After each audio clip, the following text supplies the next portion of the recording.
ಸ್ನೇಹಿತರೆ ಎಲ್ಲರಿಗೂ ಗೋಲ್ ಬೋರ್ಡ್ ಏಜಿ ನ್ಯೂಸ್ಗೆ ಸ್ವಾಗತ. ಈ ಒಂದು ವಿಡಿಯೋದಲ್ಲಿ 2025 ಮತ್ತು 26ನೇ ಸಾಲಿನ ನವೋದಯ ವಿದ್ಯಾಲಯ 6ನೇ ತರಗತಿ ಪ್ರವೇಶ ಪರೀಕ್ಷೆಗೆ ಸಂಬಂಧಪಟ್ಟಂತೆ ಕೆಲವೊಂದಿಷ್ಟು ಪ್ರಮುಖವಾದಂತಹ ಇನ್ಫಾರ್ಮೇಶನ್ ಅನ್ನ ಪ್ರೊವೈಡ್ ಮಾಡ್ಲಿಕ್ಕೆ ಈ ಒಂದು ವಿಡಿಯೋನ ಮಾಡ್ತಾ ಇದ್ದೇನೆ ಸ್ನೇಹಿತರೆ. ಹೌದು ಸ್ನೇಹಿತರೆ, 2025 ಮತ್ತು 26ನೇ ಸಾಲಿನಲ್ಲಿ ತಮ್ಮ ಮಗುವಿಗೆ ತಾವು ಜವಾಹರ್ ನವೋದಯ ವಿದ್ಯಾಲಯದಲ್ಲಿ 6ನೇ ತರಗತಿಗೆ ಪ್ರವೇಶವನ್ನ ಪಡಿಸ್ಬೇಕಂತ ಹೇಳಿದ್ರೆ, ಪರೀಕ್ಷೆನ ಬರ್ಸ್ಬೇಕಂತ ಹೇಳಿದ್ರೆ ಏನೆಲ್ಲ ಇನ್ಫಾರ್ಮೇಶನ್ ಇದೆ, ಏನೆಲ್ಲ ಪ್ರೊಸೀಜರ್ ಇದೆ, ಅದಕ್ಕೆ ಸಂಬಂಧಪಟ್ಟಂತೆ ಕಂಪ್ಲೀಟ್ ಆದಂತಹ ಇನ್ಫಾರ್ಮೇಶನ್ ಅನ್ನ ಪ್ರೊವೈಡ್ ಮಾಡ್ಕೊಡ್ತೀನಿ ಸ್ನೇಹಿತರೆ. ಅದಕ್ಕೆ ಸಂಬಂಧಪಟ್ಟಂತೆ ತಮಗೆ ಇನ್ಫಾರ್ಮೇಶನ್ ಗೊತ್ತಾಗಬೇಕಂತ ಹೇಳಿದ್ರೆ ಈ ಒಂದು ವಿಡಿಯೋನ ತಾವು ಕಂಪ್ಲೀಟ್ ಆಗಿ ವಾಚ್ ಮಾಡಿ. ಯಾರು ಕೂಡ ವಿಡಿಯೋನ ಮಧ್ಯದಲ್ಲಿ ಸ್ಕಿಪ್ ಮಾಡಿ ಮಧ್ಯದಲ್ಲಿ ಓಡಿಸಿ ನೋಡ್ಲಿಕ್ಕೆ ಹೋಗ್ಬಿಡ್ರಿ.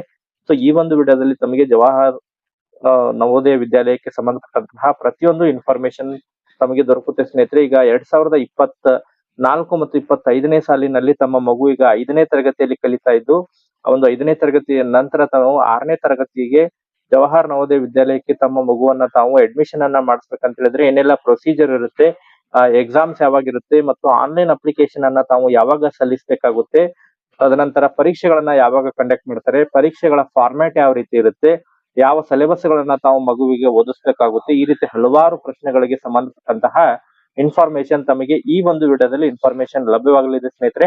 ಆ ಕಾರಣಕ್ಕಾಗಿ ವಿಡಿಯೋನ ಯಾರು ಕೂಡ ಸ್ಕಿಪ್ ಮಾಡದೆ ಕಂಪ್ಲೀಟ್ ಆಗಿ ವಾಚ್ ಮಾಡಿ. ಇನ್ನು ಕೂಡ ತಾವು ನಮ್ಮ ಒಂದು ಚಾನೆಲ್ ಅನ್ನ ತಾವು ಸಬ್ಸ್ಕ್ರೈಬ್ ಆಗಿಲ್ಲ ಅಂತ ಹೇಳಿದ್ರೆ ದಯವಿಟ್ಟು ಚಾನೆಲ್ ಅನ್ನ ಸಬ್ಸ್ಕ್ರೈಬ್ ಆಗಿ ನೋಟಿಫಿಕೇಶನ್ ಅನ್ನ ಆನ್ ಮಾಡ್ಕೊರಿ. ಇದರಿಂದ ನಿಮಗೆ ನಾವು ಹಾಕ್ತಾ ಇರುವಂತಹ ಜವಾಹರ್ ನವೋದಯ ವಿದ್ಯಾಲಯ ಆಗಿರ್ಬೋದು, ಮೊರಾರ್ಜಿ ದೇಸಾಯಿ ವಸತಿ ಶಾಲೆಗಳಾಗಿರ್ಬೋದು, ಅದ್ರ ಜೊತೆಗೆ ಕಿತ್ತೂರು ರಾಣಿ ಚೆನ್ನಮ್ಮ ಆಗಿರ್ಬೋದು, ಸೈನಿಕ್ ಶಾಲೆಗಳಾಗಿರ್ಬೋದು, ಆದರ್ಶ ಶಾಲೆಗಳಿಗೆ ಸಂಬಂಧಪಟ್ಟಂತಹ ಪ್ರತಿಯೊಂದು ವಸತಿ ಶಾಲೆಗಳಿಗೆ ಸಂಬಂಧಪಟ್ಟಂತಹ ನಿರಂತರ ಅಪ್ಡೇಟ್ಗಳು ಕೂಡ ತಮಗೆ ನಮ್ಮ ಒಂದು ಯೂಟ್ಯೂಬ್ ಚಾನೆಲ್ ನಲ್ಲಿ ಕೂಡ ನಿರಂತರ ಅಪ್ಡೇಟ್ಗಳು ಕೂಡ ಬರ್ತಾ ಇರ್ತವೆ ಸ್ನೇಹಿತರೆ. ಯಾವಾಗ ಆನ್ಲೈನ್ ಅಪ್ಲಿಕೇಶನ್ ಪ್ರಾರಂಭವಾಗ್ತವೆ ಆ ಎಲ್ಲಾ ಶಾಲೆಗಳ ಅಪ್ಡೇಟ್ಗಳು ಕೂಡ ತಮಗೆ ದೊರಕ್ತಾ ಇರ್ತವೆ. ಆ ಒಂದು ಕಾರಣಕ್ಕಾಗಿ ಪ್ರತಿಯೊಬ್ರು ಕೂಡ ಚಾನೆಲ್ ಅನ್ನ ಸಬ್ಸ್ಕ್ರೈಬ್ ಆಗಿ ನೋಟಿಫಿಕೇಶನ್ ಅನ್ನ ಆನ್ ಮಾಡ್ಕೊರಿ. ಹಾಗಾದ್ರೆ ಬನ್ನಿ ಸ್ನೇಹಿತರೆ, ಇವತ್ತಿನ ಈ ಒಂದು ವಿಡಿಯೋನ ಪ್ರಾರಂಭಿಸೋಣ.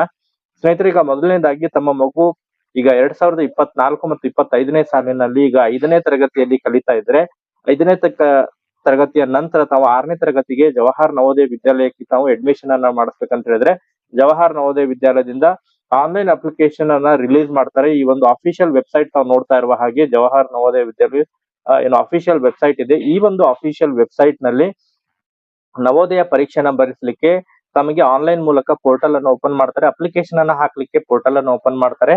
ಸೊ ಅದಕ್ಕೆ ಸಂಬಂಧಪಟ್ಟಂತೆ ಇನ್ಫಾರ್ಮೇಶನ್ ಅನ್ನ ಪ್ರೊವೈಡ್ ಮಾಡ್ಕೊಡ್ತೇನೆ ಸ್ನೇಹಿತರೆ. ಲಾಸ್ಟ್ ಇಯರ್ ಬ್ರೌಚರ್ ಅನ್ನ ತಮಗೆ ಆಧಾರವಾಗಿ ಇಟ್ಕೊಂಡು ಕೆಲವೊಂದಿಷ್ಟು ಇನ್ಫಾರ್ಮೇಶನ್ ಅನ್ನ ಪ್ರೊವೈಡ್ ಮಾಡ್ಕೊಡ್ತೇನೆ. ತಾವಿಲ್ಲಿ ಸ್ಕ್ರೀನ್ ಅಲ್ಲಿ ನೋಡ್ತಾ ಇರುವ ಹಾಗೆ ಜವಾಹರ್ ನವೋದಯ ವಿದ್ಯಾಲಯದ ಲಾಸ್ಟ್ ಇಯರ್ ಏನು ಬ್ರೌಚರ್ ಇದೆ, ಈ ಒಂದು ಬ್ರೌಚರ್ ಅನ್ನ ಕೆಲವೊಂದು ಆಧಾರವಾಗಿ ಇಟ್ಕೊಂಡು ತಮಗೆ ಕೆಲವೊಂದಿಷ್ಟು ವೆರಿ ಇಂಪಾರ್ಟೆಂಟ್ ಇನ್ಫಾರ್ಮೇಶನ್ ಅನ್ನ ಪ್ರೊವೈಡ್ ಮಾಡ್ಕೊಡ್ತೇನೆ ಸ್ನೇಹಿತರೆ. ಲಾಸ್ಟ್ ಇಯರ್ ಎಕ್ಸಾಮ್ಸ್ ಅನ್ನ ಯಾವಾಗ ಕಂಡಕ್ಟ್ ಮಾಡಿದ್ರು ಎಂಬುದರ ಬಗ್ಗೆ ತಮಗೆ ಇನ್ಫಾರ್ಮೇಶನ್ ಅನ್ನ ಹೇಳೋದಾದ್ರೆ, ಲಾಸ್ಟ್ ಇಯರ್ ಎಕ್ಸಾಮ್ ಕಂಡಕ್ಟ್ ಮಾಡಿದ್ದು ತಾವಿಲ್ಲಿ ಸ್ಕ್ರೀನ್ ಅಲ್ಲಿ ನೋಡ್ತಾ ಇರುವ ಹಾಗೆ 2 ಹಂತದಲ್ಲಿ ಎಕ್ಸಾಮ್ಸ್ ಅನ್ನ ಕಂಡಕ್ಟ್ ಮಾಡಿದ್ರು. ಇಂತಿಷ್ಟು ರಾಜ್ಯಗಳಿಗೆ ಈ 4ನೇ ತಾರೀಕಿಗೆ ಎಕ್ಸಾಮ್ಸ್ ಅನ್ನ ಕಂಡಕ್ಟ್ ಮಾಡಿದ್ರು. 2 ಹಂತದಲ್ಲಿ ಒಟ್ಟಾರೆಯಾಗಿ ಎಕ್ಸಾಮ್ಸ್ ಅನ್ನ ಕಂಡಕ್ಟ್ ಮಾಡಿದ್ರು. ತಾವು ಕೂಡ ಇಲ್ಲಿ ಸ್ಕ್ರೀನ್ ಅಲ್ಲಿ ನೋಡ್ತಾ ಇರುವ ಹಾಗೆ 4th ನವೆಂಬರ್ 2023ಗೆ ಕೆಲವೊಂದಿಷ್ಟು ಸ್ಟೇಟ್ ಗಳು ಕೊಟ್ಟಿದ್ದಾರೆ. ಜಮ್ಮು ಆಗಿರ್ಬೋದು, ಕಾಶ್ಮೀರ್ ಆಗಿರ್ಬೋದು, ಅದ್ರ ಜೊತೆಗೆ ಮೇಘಾಲಯ ಆಗಿರ್ಬೋದು, ಮಿಜೋರಾಂ, ಈ ರೀತಿ ಸ್ಟೇಟ್ ಗಳಿಗೆ ಈ ಒಂದು 4 ನವೆಂಬರ್ 2023 ಪರೀಕ್ಷೆಯನ್ನ ಕಂಡಕ್ಟ್ ಮಾಡಿದ್ರು. ಅದೇ ರೀತಿ ನಮ್ಮ ಒಂದು ಕರ್ನಾಟಕದಲ್ಲಿ ಯಾವಾಗ ಪರೀಕ್ಷೆ ನಡೆದಿದ್ದಾವೆ ಎಂಬುದರ ಬಗ್ಗೆ ತಮಗೆ ಇನ್ಫಾರ್ಮೇಶನ್ ಅನ್ನ ಹೇಳೋದಾದ್ರೆ, ಕರ್ನಾಟಕದಲ್ಲಿ ಜನವರಿ 20, 2024 ಎಕ್ಸಾಮ್ಸ್ ಅನ್ನ ಕಂಡಕ್ಟ್ ಮಾಡಿದ್ದಾರೆ ಸ್ನೇಹಿತರೆ. ಅಂತ ಹೇಳಿದ್ರೆ ತಮಗೆ ಈ ವರ್ಷನೂ ಕೂಡ ಪರೀಕ್ಷೆ, ಜವಾಹರ್ ನವೋದಯ ವಿದ್ಯಾಲಯದ ಪರೀಕ್ಷೆ ಈ ವರ್ಷನೂ ಕೂಡ ಜನವರಿ ತಿಂಗಳಿನಲ್ಲಿ ತಮಗೆ ಎಕ್ಸಾಮ್ಸ್ ಅನ್ನ ಕಂಡಕ್ಟ್ ಮಾಡ್ತಾರೆ ಸ್ನೇಹಿತರೆ. ಜನವರಿ 2025 ಎಕ್ಸಾಮ್ಸ್ ಅನ್ನ ಕಂಡಕ್ಟ್ ಮಾಡ್ತಾರೆ ಸ್ನೇಹಿತರೆ.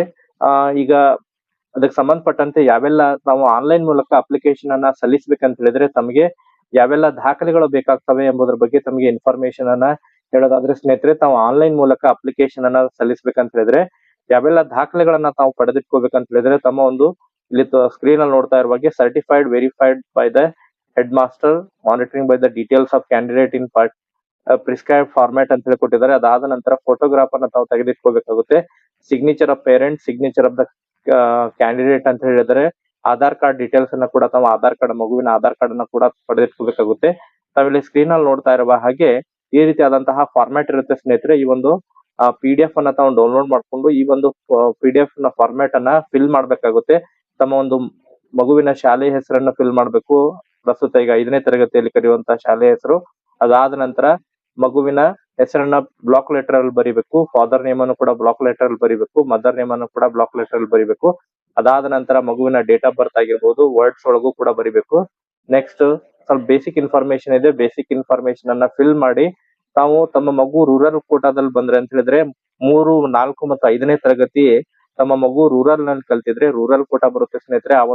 ಆ ರೂರಲ್ ಕೋಟಾನು ಕೂಡ ಬರಿಬೇಕಂತ ಹೇಳಿದ್ರೆ 3ನೇ ತರಗತಿ, 4ನೇ ತರಗತಿ ಮತ್ತು 5ನೇ ತರಗತಿ 3 ವರ್ಷನೂ ಕೂಡ ರೂರಲ್ ಅಲ್ಲಿ ಕಲ್ತಿದ್ರೆ ರೂರಲ್ ಕೋಟಾ ಬರುತ್ತೆ. ರೂರಲ್ ಕೋಟಾನ ತಾವು ಕ್ಲೈಮ್ ಮಾಡಬಹುದು. ಸೊ ಎಲ್ಲ ಫಾರ್ಮ್ಯಾಟ್ ಅನ್ನ ಫಿಲ್ ಮಾಡಿ ತದನಂತರ ಸಿಗ್ನೇಚರ್ ಆಫ್ ದ ಕ್ಯಾಂಡಿಡೇಟ್ ಮಾಡಿ ನೆಕ್ಸ್ಟ್ ಪೇರೆಂಟ್ ಸಿಗ್ನೇಚರ್ ಮಾಡಿ ತಮ್ಮ ಮಗು ಈಗ 5ನೇ ತರಗತಿಯಲ್ಲಿ ಕಲಿತಾ ಇರುವಂತ ಹೆಡ್ ಮಾಸ್ಟರ್ ಸೀಲ್ ಹಾಕಿ ಸಿಗ್ನೇಚರ್ ಹಾಕಿ ಈ ಒಂದು PDF ಅನ್ನ ಕೂಡ ತಾವು ಅಪ್ಲೋಡ್ ಮಾಡಬೇಕಾಗುತ್ತೆ ಆನ್ಲೈನ್ ಮೂಲಕ ಅಪ್ಲಿಕೇಶನ್ ಅನ್ನ ಸಲ್ಲಿಸುವಂತಹ ಸಂದರ್ಭದಲ್ಲಿ ಸ್ನೇಹಿತರೆ. ಸೊ ಅಪ್ಲಿಕೇಶನ್ ಬಿಡುಗಡೆ ಮಾಡದಂತ ಸಂದರ್ಭದಲ್ಲಿ ಕೂಡ ನಮ್ಮ ಒಂದು ಟೆಲಿಗ್ರಾಮ್ ಗ್ರೂಪ್ ನಲ್ಲಿ ಕೂಡ ಈ ಒಂದು PDF ಅನ್ನ ನಾವು ಇಲ್ಲಿ ಹಾಕಿರ್ತೇವೆ. ಅಲ್ಲಿಂದ ಹೋಗಿ ತಾವು ಇದನ್ನ ಡೌನ್ಲೋಡ್ ಮಾಡ್ಕೋಬಹುದು ಸ್ನೇಹಿತರೆ. ತದನಂತರ ತಮಗೆ ಎಕ್ಸಾಮ್ಸ್ ಬಗ್ಗೆ ಇನ್ಫಾರ್ಮೇಶನ್ ಹೇಳೋದಾದ್ರೆ ಎಕ್ಸಾಮ್ ನಲ್ಲಿ ಯಾವ ರೀತಿ ಸಿಲೆಬಸ್ ಇರುತ್ತೆ ಎಂಬುದರ ಬಗ್ಗೆ ಇನ್ಫಾರ್ಮೇಶನ್ ಅನ್ನ ಹೇಳೋದಾದ್ರೆ ಸ್ನೇಹಿತರೆ, ಸಿಲೆಬಸ್ ಬಗ್ಗೆ ಇಲ್ಲಿ ಮೆಂಟಲ್ ಎಬಿಲಿಟಿ ಇರುತ್ತೆ. ಅದಾದ ನಂತರ ಮ್ಯಾಥಮೆಟಿಕ್ಸ್ ಇರುತ್ತೆ ಮತ್ತು ಲ್ಯಾಂಗ್ವೇಜ್ ಟೆಸ್ಟ್ ಇರುತ್ತೆ ಸ್ನೇಹಿತರೆ. ಇಲ್ಲಿ ಮ್ಯಾಥಮೆಟಿಕ್ಸ್ ಬಗ್ಗೆ ಹೇಳೋದಾದ್ರೆ ಮೆಂಟಲ್ ಎಬಿಲಿಟಿ ಬಗ್ಗೆ ಹೇಳೋದಾದ್ರೆ ಮೆಂಟಲ್ ಎಬಿಲಿಟಿಯ 40 ಪ್ರಶ್ನೆಗಳು ಇರ್ತವೆ. 40 ಪ್ರಶ್ನೆಗಳಿಗೆ 50 ಅಂಕಗಳನ್ನ ನೀಡ್ತಾರೆ. ಅದಕ್ಕೆ ಒಟ್ಟು 60 ನಿಮಿಷ ಟೈಮಿಂಗ್ ಇರುತ್ತೆ. ನೆಕ್ಸ್ಟ್ ಅದಾದ ನಂತರ ಅರ್ಥಮೆಟಿಕ್ ಟೆಸ್ಟ್ ಇರುತ್ತೆ. ಅರ್ಥಮೆಟಿಕ್ ಅಂತ ಹೇಳಿದ್ರೆ ಮ್ಯಾಥಮೆಟಿಕ್ಸ್ 20 ಪ್ರಶ್ನೆಗಳು ಇರ್ತವೆ. ಆ 20 ಪ್ರಶ್ನೆಗಳಿಗೆ 25 ಅಂಕಗಳು ಇರ್ತವೆ. ಅದಾದ ನಂತರ ಲ್ಯಾಂಗ್ವೇಜ್ ಟೆಸ್ಟ್ ಇರುತ್ತೆ. ಆ ಲ್ಯಾಂಗ್ವೇಜ್ ಟೆಸ್ಟ್ 20 ಕ್ವಶನ್ಸ್ ಇರ್ತವೆ, 25 ಅಂಕಗಳಿರುತ್ತೆ. ಒಟ್ಟಾರೆಯಾಗಿ 80 ಪ್ರಶ್ನೆಗಳಿಗೆ 100 ಅಂಕಗಳಿರುತ್ತೆ ಸ್ನೇಹಿತರೆ. ಈ ರೀತಿ ಪರೀಕ್ಷೆನ ಬರಿಬೇಕು. ಅದು ಕೂಡ ಈ ಬಹು ಆಯ್ಕೆ ಪ್ರಶ್ನೆ ಇರ್ತವೆ ಸ್ನೇಹಿತರೆ. ಮಲ್ಟಿಪಲ್ ಚಾಯ್ಸ್ ಕ್ವಶನ್ ಇರುತ್ತೆ. ಮಲ್ಟಿಪಲ್ ಚಾಯ್ಸ್ ಅಲ್ಲಿ ಒಂದು ಪ್ರಶ್ನೆಗೆ 4 ಸಮಂಜಸ ಉತ್ತರವನ್ನು ಕೊಟ್ಟಿರ್ತಾರೆ. ಆ ಒಂದು ಸಮಂಜಸ ಉತ್ತರಗಳಲ್ಲಿ ತಾವು ಆಯ್ಕೆ ಮಾಡಿ ಶೇಡ್ ಮಾಡ್ಬೇಕಾಗುತ್ತೆ. OMR ಶೀಟ್ ನಲ್ಲಿ ಮಗು ಆನ್ಸರ್ ಅನ್ನ ಶೇಡ್ ಮಾಡ್ಬೇಕಾಗುತ್ತೆ ಸ್ನೇಹಿತರೆ. ಈ ರೀತಿ ಎಕ್ಸಾಮ್ ಪ್ಯಾಟರ್ನ್ ಇರುತ್ತೆ. ಈಗ ಬಹಳ ಪ್ರಮುಖವಾಗಿ ಆನ್ಲೈನ್ ಮೂಲಕ ಅಪ್ಲಿಕೇಶನ್ ಯಾವಾಗ ಪ್ರಾರಂಭವಾಗುತ್ತೆ ಅನ್ನೋದ್ರ ಬಗ್ಗೆ ತಮಗೆ ಇನ್ಫಾರ್ಮೇಶನ್ ಅನ್ನ ಹೇಳೋದಾದ್ರೆ ಸ್ನೇಹಿತರೆ, ಕಳೆದ ವರ್ಷ ಆನ್ಲೈನ್ ಮೂಲಕ ಅಪ್ಲಿಕೇಶನ್ ಸ್ಟಾರ್ಟ್ ಆಗಿದ್ದು ಜುಲೈ 2ನೇ ವಾರದಲ್ಲಿ ಅಪ್ಲಿಕೇಶನ್ ಸ್ಟಾರ್ಟ್ ಆಗಿದ್ದು ಸ್ನೇಹಿತರೆ. ಆಗಸ್ಟ್ 10ನೇ ತಾರೀಕಿಗೆ ಅಪ್ಲಿಕೇಶನ್ ಅನ್ನ ಎಂಡ್ ಮಾಡಿದ್ರು. ಈ ವರ್ಷನೂ ಕೂಡ ಈಗ ಜೂನ್ ನಡೀತಾ ಇದೆ. ಜುಲೈ 15ನೇ ತಾರೀಕಿನ ನಂತರ ಅಫಿಷಿಯಲ್ ಪೋರ್ಟಲ್ ನಲ್ಲಿ ಆನ್ಲೈನ್ ಮೂಲಕ ಅಪ್ಲಿಕೇಶನ್ ಅನ್ನ ಸಲ್ಲಿಸುವಂತಹ ಇನ್ಫಾರ್ಮೇಶನ್ ಬಿಡುವಂತಹ ಬಹುತೇಕ ಸಾಧ್ಯತೆಗಳಿದಾವೆ ಸ್ನೇಹಿತರೆ. ಆ ಒಂದು ಕಾರಣಕ್ಕಾಗಿ 1 ತಿಂಗಳ ತಮಗೆ ಕಾಲಾವಕಾಶ ಇದೆ. ಎಲ್ಲ ದಾಖಲೆಗಳನ್ನ ತಾವು ಪಡೆದುಕೊಂಡು ನಂತರ ಆನ್ಲೈನ್ ಮೂಲಕ ಅಪ್ಲಿಕೇಶನ್ ಅನ್ನ ಹಾಕಬಹುದು. ಆನ್ಲೈನ್ ಮೂಲಕ ಅಪ್ಲಿಕೇಶನ್ ಹಾಕುವಂತಹ ಪೋರ್ಟಲ್ ಓಪನ್ ಆದಂತಹ ಸಂದರ್ಭದಲ್ಲಿ ಮತ್ತೊಂದು ವಿಡಿಯೋ ಮಾಡೋದ್ರ ಮೂಲಕ ಕೂಡ ತಮಗೆ ಇನ್ಫಾರ್ಮೇಶನ್ ಅನ್ನ ಪ್ರೊವೈಡ್ ಮಾಡಿ ಲೈವ್ ಡೆಮೋ ಕೂಡ ಪ್ರೊವೈಡ್ ಮಾಡ್ತೀನಿ. ಯಾವ ರೀತಿಯಾದಂತಹ ಆನ್ಲೈನ್ ಮೂಲಕ ಅಪ್ಲಿಕೇಶನ್ ಅನ್ನ ಸಲ್ಲಿಸಬೇಕು ಅದ್ರ ಬಗ್ಗೆನೂ ಕೂಡ ಮಾಹಿತಿನ ತಿಳಿಸ್ಕೊಡ್ತೀನಿ ಸ್ನೇಹಿತರೆ. ಸೊ ಇದಕ್ಕೆ ಸಂಬಂಧಪಟ್ಟಂತೆ ಮತ್ತೆ ತಮಗೆ ಈ ಒಂದು ಜವಾಹರ್ ನವೋದಯ ವಿದ್ಯಾಲಯಕ್ಕೆ ಸಂಬಂಧಪಟ್ಟಂತೆ ಮತ್ತೇನಾರ ಡೌಟ್ಸ್ ಗಳಿದ್ರು ಕೂಡ ನಾವು ಕಮೆಂಟ್ ಸೆಕ್ಷನ್ ಅಲ್ಲಿ ಕೂಡ ಕಮೆಂಟ್ ಮಾಡಿ ಅದಕ್ಕೆ ಸಂಬಂಧಪಟ್ಟಂತೆ ಮುಂದಿನ ಒಂದು ವಿಡಿಯೋದಲ್ಲೂ ಕೂಡ ಮಾಹಿತಿನ ತಿಳಿಸುವಂತ ಪ್ರಯತ್ನ ಕೂಡ ಮಾಡ್ತಾ ಇರ್ತೇನೆ ಸ್ನೇಹಿತರೆ. ಈ ಒಂದು ವಿಡಿಯೋದಲ್ಲಿ ಇಷ್ಟೇ ಇನ್ಫಾರ್ಮೇಶನ್ ಇರೋದು. Okay, thank you for watching this video.